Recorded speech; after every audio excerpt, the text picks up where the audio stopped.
দুর্ঘটনা হবে না হেলমেট ছাড়া মোটর বাইকে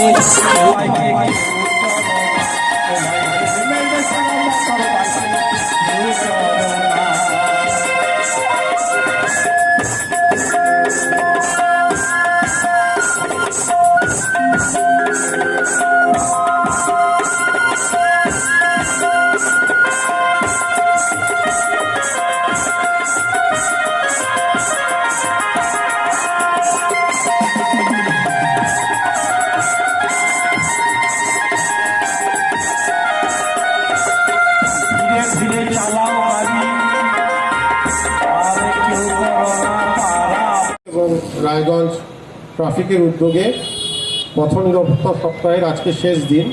তো সেই দিনে আজকে এই বিবেকানন্দ মোড়ে একটি বাউল গানের আয়োজন করা হয়েছে। এই গান মানে শুধু বাউল গানটা শোনা না, এর মাধ্যমে একটা সচেতনতার আয়োজন করা হয়েছে এবং সেটা হচ্ছে এই পথ নিরাপত্তা সপ্তাহকে নিয়েই।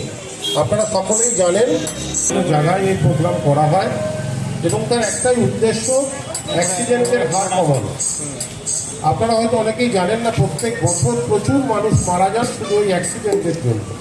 সামান্য কিছু নিয়ম যদি আমরা মেনে চলি তবে এই অ্যাক্সিডেন্টের থেকে আমরা নিজেদেরকে রক্ষা করতে পারি এবং আমাদের পরিবারও সুরক্ষিত থাকবে।